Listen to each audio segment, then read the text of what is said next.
A poem for Gus, who always said the wedding was a bad idea. Our father never hit us kids, at least not very hard, before the day my brother said with teenage disregard that he'd be dead before he'd see a wedding in our yard.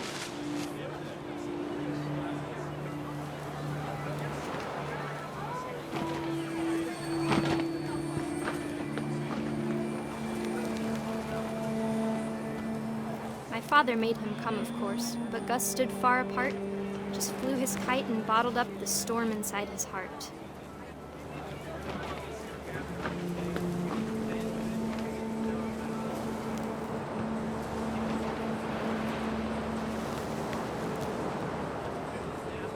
I tried to talk him out of it, but though he'd never met her. We don't need a stepmom, were the words that I now pronounce you husband and wife. You may kiss the bride.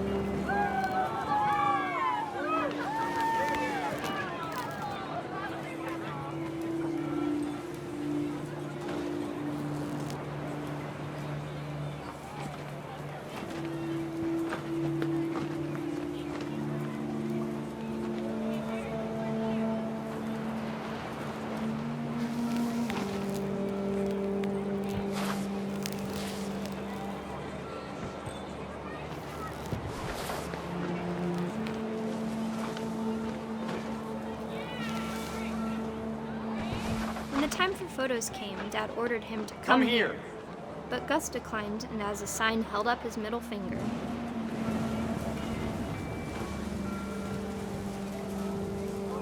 The wind picked up, and panicked geese appeared and quickly went. But all the humans did that day was go inside the tent.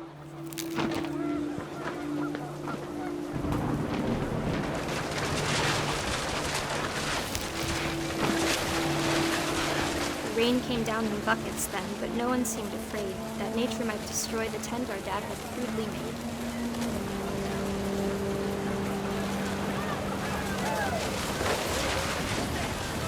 The thunder sounded much too close and full of angry power. But all my father said to this was, "Make the music louder."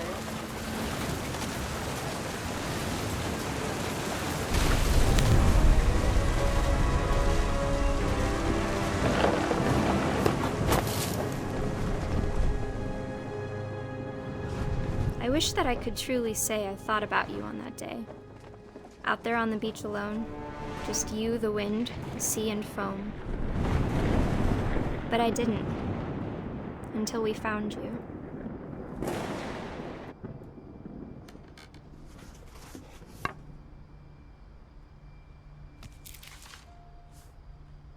She never talked about him, but Mom told me once if I was a boy, they were going to name me Gus.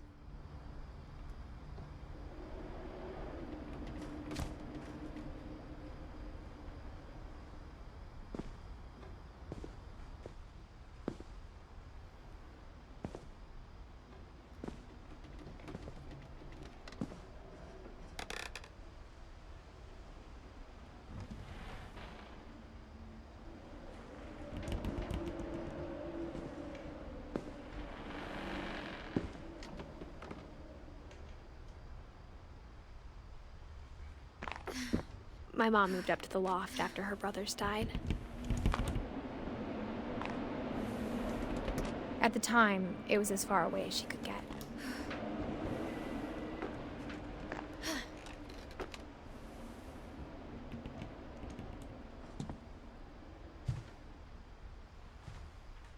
I can't imagine what it was like for her to lose 2 sons after she'd already lost 2 brothers.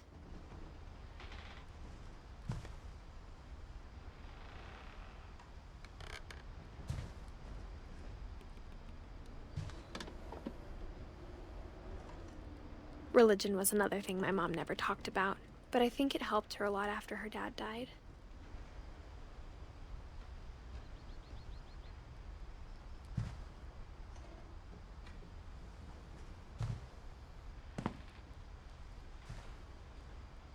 She spent a summer building houses in Calcutta, where she met my dad, Sanjay.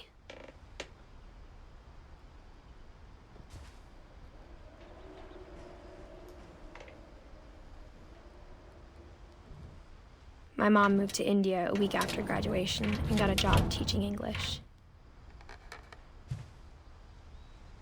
Lewis was born a year later.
When my dad died, I don't think Mom knew where else to go.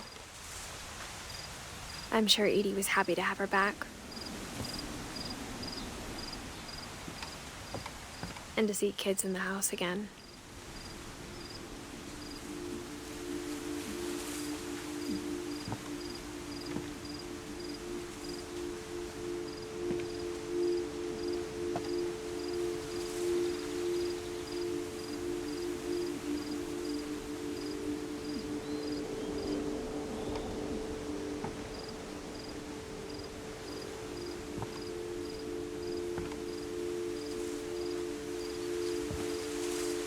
The house had to get a little bigger, but Edie was used to that.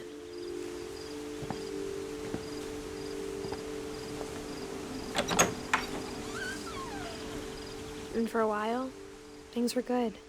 Almost normal.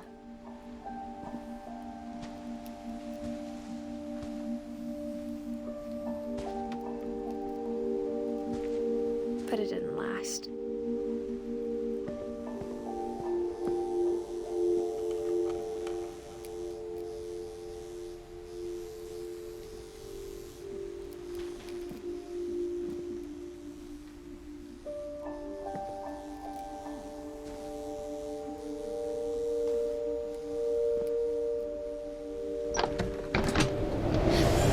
The beginning of the end was Milton's 10th birthday, when Edie gave him a castle.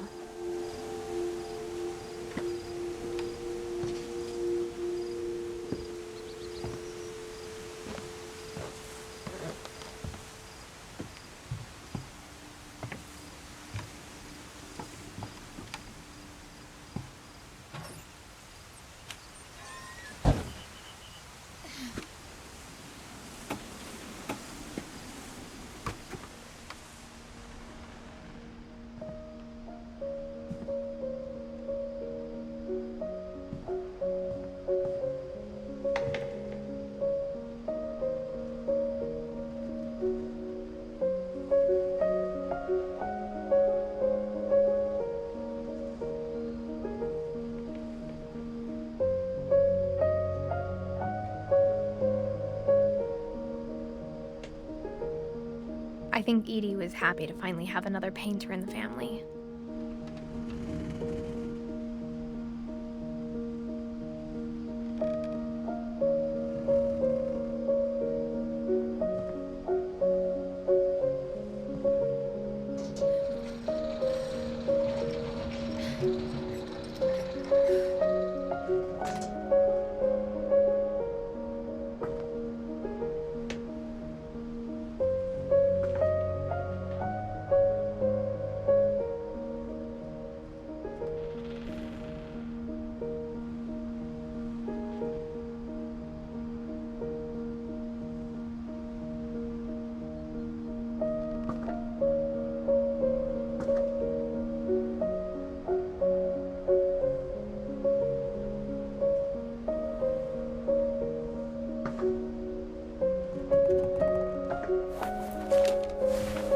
Milton Finch in The Magic Paintbrush.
was 4 when Milton disappeared.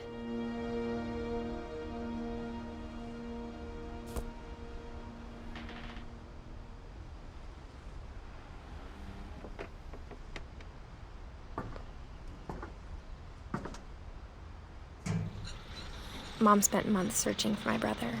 Then she sealed the doors.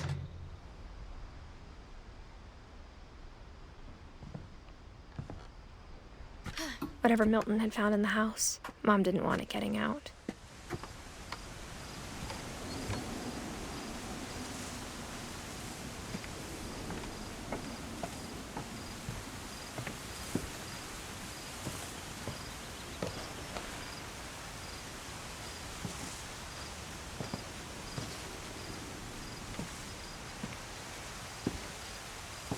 Mom definitely blamed Edie, but I think Louis blamed himself. After he graduated, he just spent more and more time in his room, until Mom got him a job at the cannery.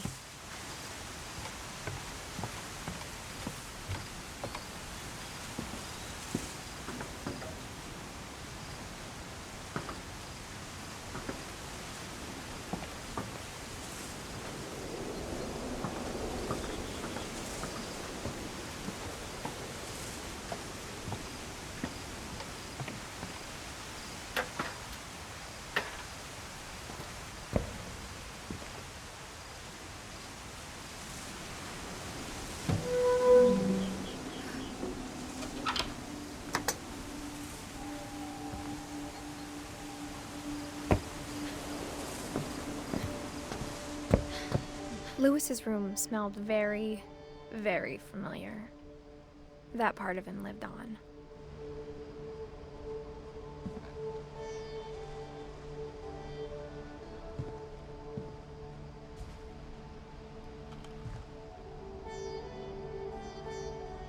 Louis and I spent a lot of time playing games together, but he was surprisingly bad at them.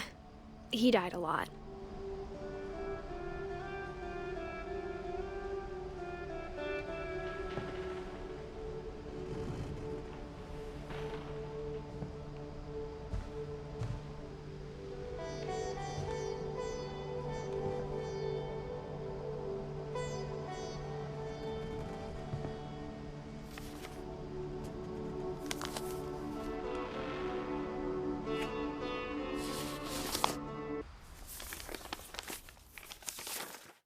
Dear Mrs. Finch, as Lewis's psychiatrist, I can understand your desire for an explanation. As I see it, the trouble began in January, shortly after we convinced your son to seek treatment for substance abuse. Newly sober, I believe Lewis first noticed the monotony of his daily life.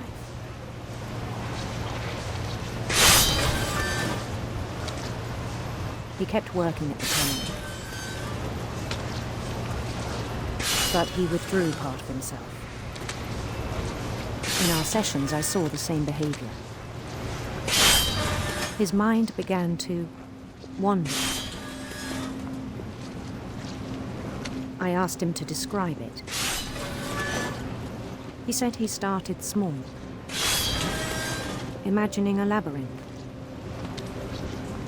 He'd feel his way about. Then something moved. Bats. And toads.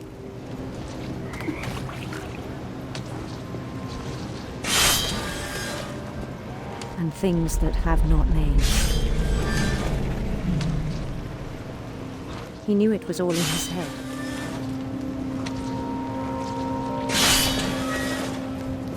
But he took it very seriously. I had hoped he'd find himself.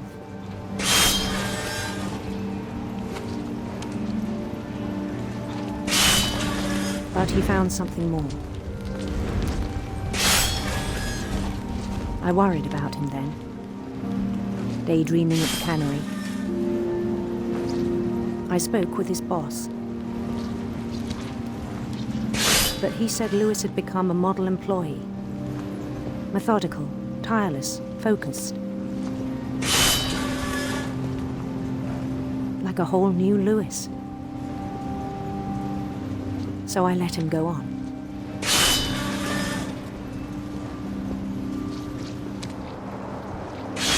I even encouraged him.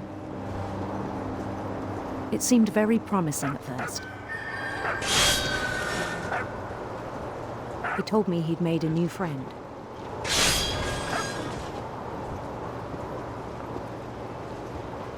On the edge of a city he named Lewis Topia. He built the city up slowly, brick by brick. Then he made musicians.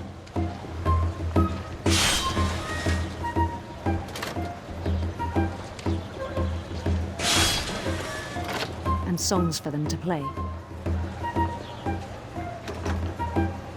He talked about starting a band. And he was always humming something. Every day his imagination grew stronger.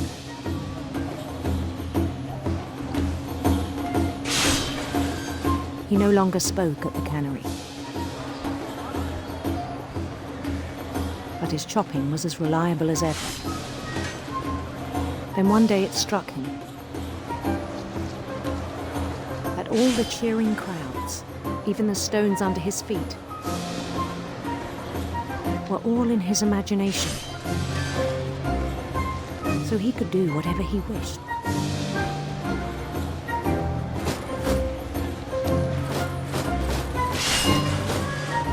He held an election for mayor. And he won. They begged him to stay, but his mind was already wandering. It became a game for him.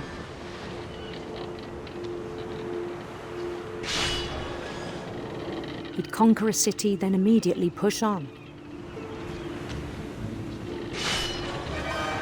New Louisville. St. Louis. He started drifting away from our reality.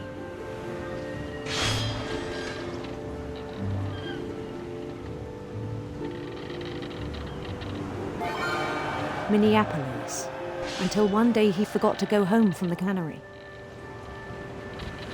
Even as his mother pleaded with him, part of Louis kept sailing on.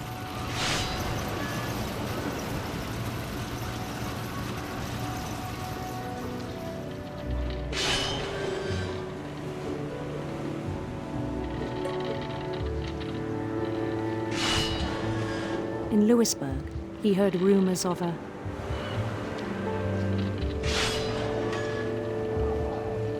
handsome queen.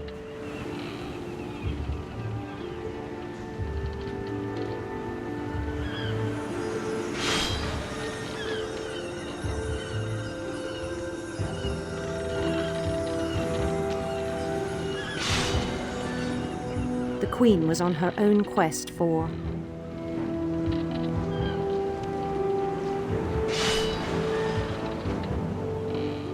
radiant rainbows.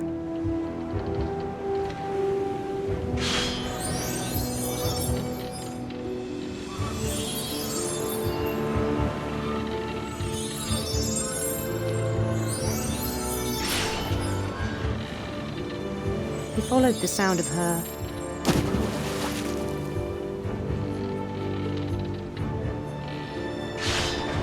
silver harp.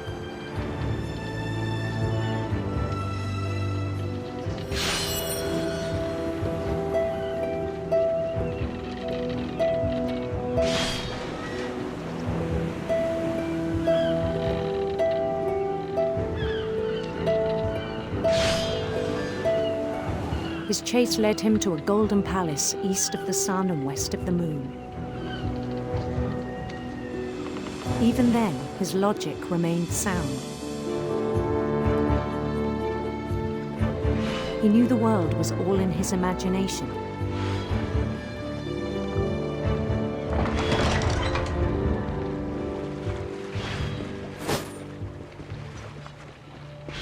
But he was so proud of having created it.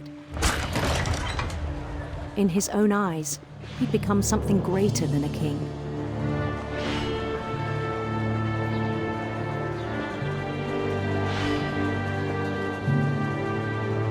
For someone who'd never known success in the real world, I think it was overwhelming.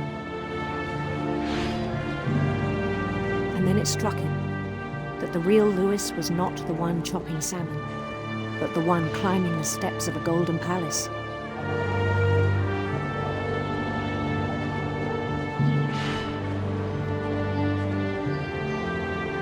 My imagination is as real as my body, he told me.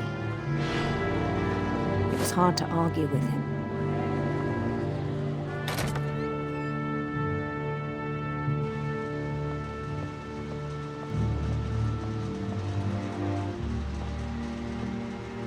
We began to forget the world we know.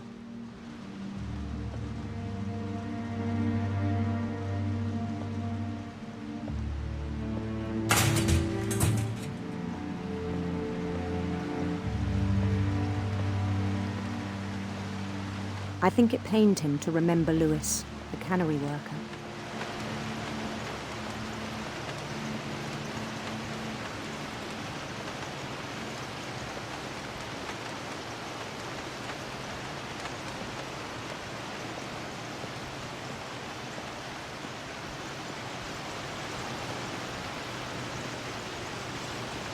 He began to despise the man with a royal contempt.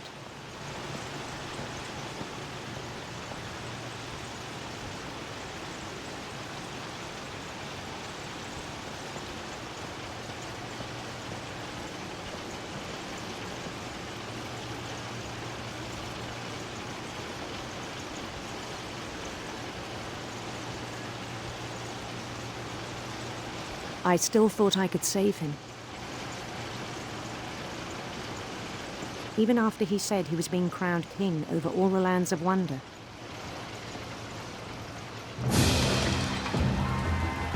The palace would be packed with his companions.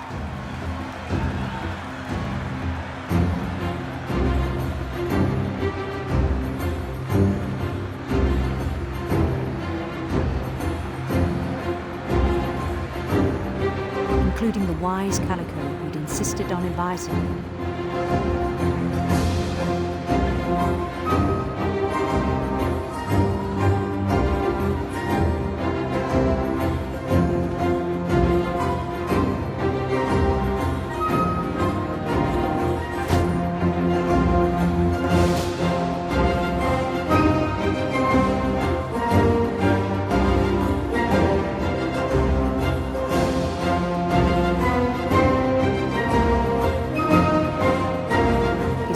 Waited, holding his crown.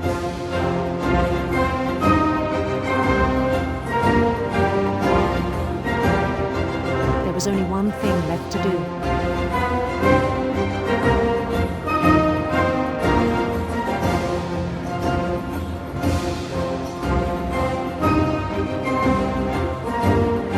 Bend down his head.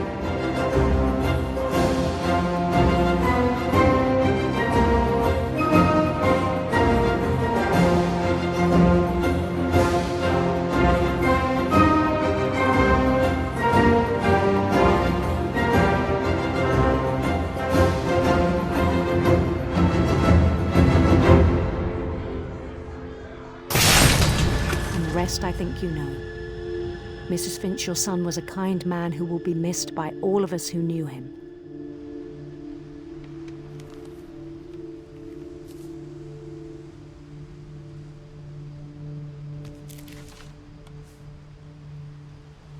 My brother was really cool.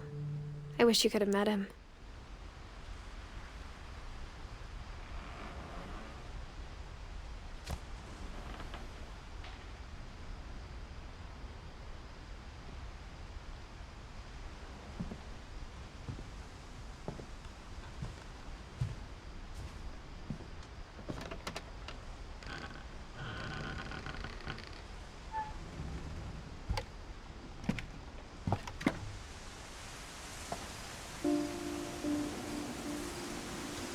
On the way back from Lewis's funeral, my mom told me to start packing.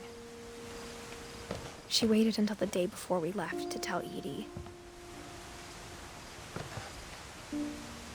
I'm not sure if she wanted to make it easier or harder.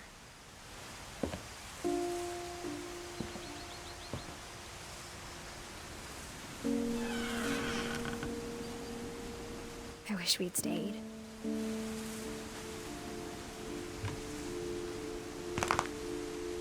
But I understand why we left.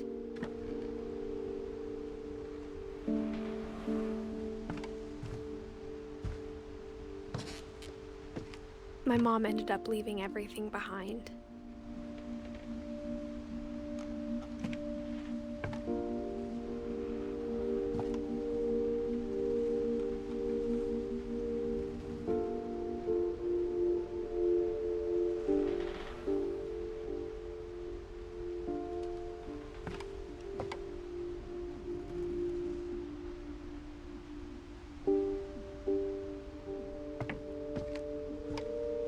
What happened that night had been coming for a long time. Maybe it should have come sooner.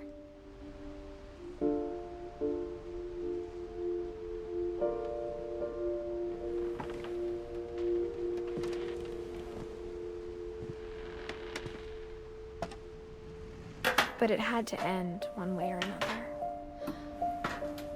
All that's left now is to tell you about that last night.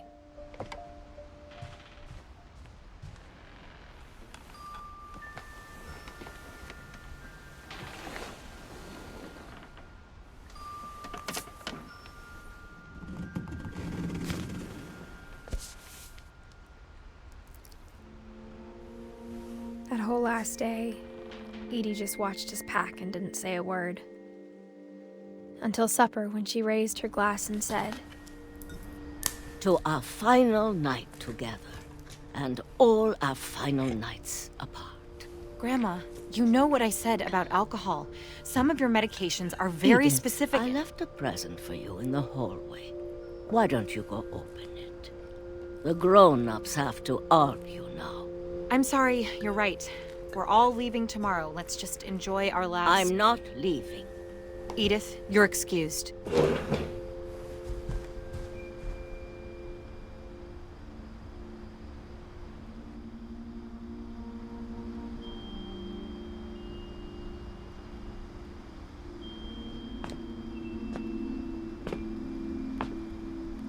the power had been shut off that morning, but Edie always had plenty of candles. When my mom sealed the library, I don't think she knew about the other entrance. Or that Edie had a key to it.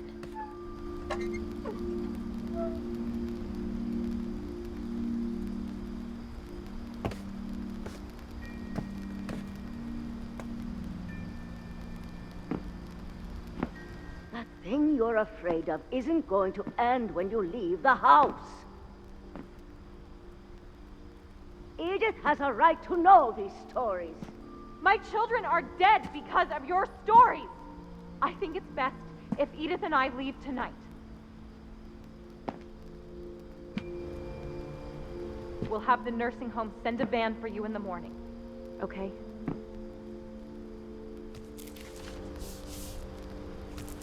Dear Edith, there's so many stories I wish I could tell you, but there's only time for one. This is about what happened on the night you were born. That night, the tide went way, way out.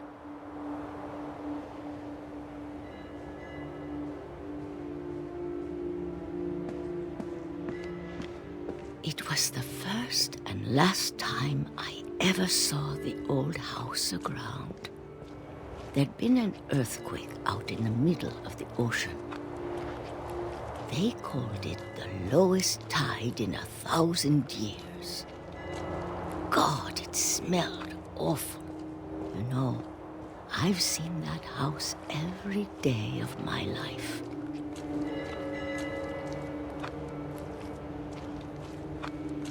But I never thought I'd go back to it. When the fog rolled in, I lost my way.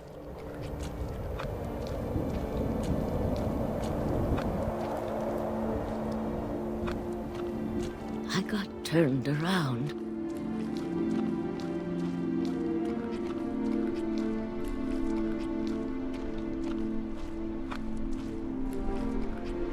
For a while, I wandered.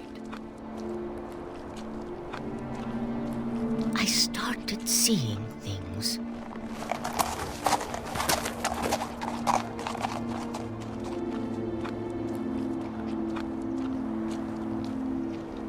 Things I'd forgotten had ever existed.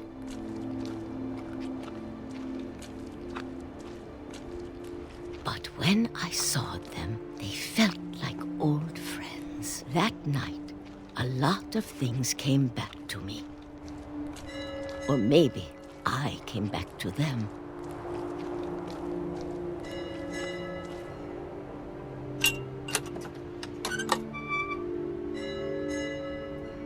Things I can't explain, but that I need you to try and... Edith, what are you doing in here? It's mine. Edith! Mom, you're gonna rip it! Let go! I kicked and screamed, but Mom dragged me to the car.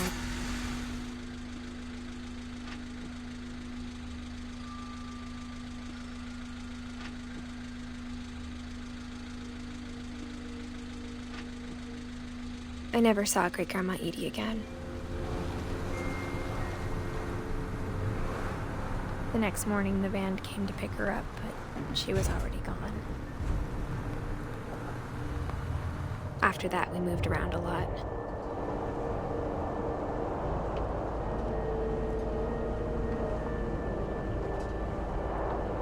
We both tried to make the best of it.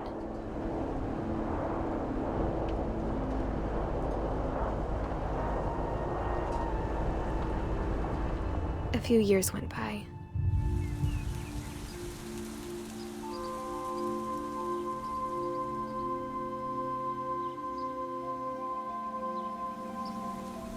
My mom didn't like to talk about it, but she started getting sick a lot. The rest happened pretty quickly.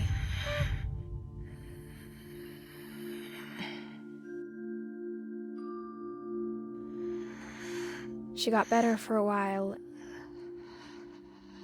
and then she didn't.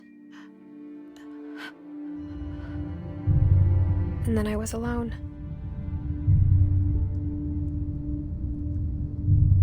The last Finch left alive.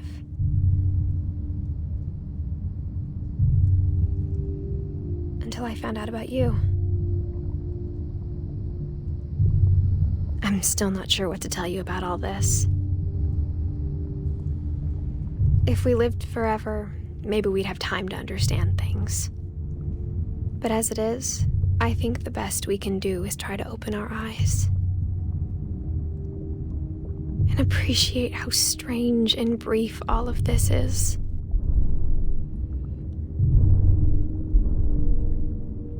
This journal was supposed to be for you.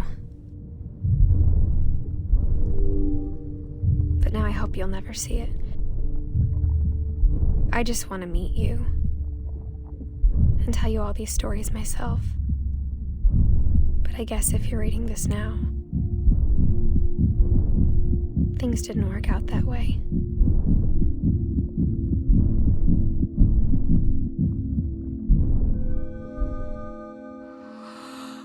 This is where your story begins. I'm sorry I won't be there to see it. It's a lot to ask, but I don't want you to be sad that I'm gone. I want you to be amazed that any of us ever had a chance to be here at all. Good luck.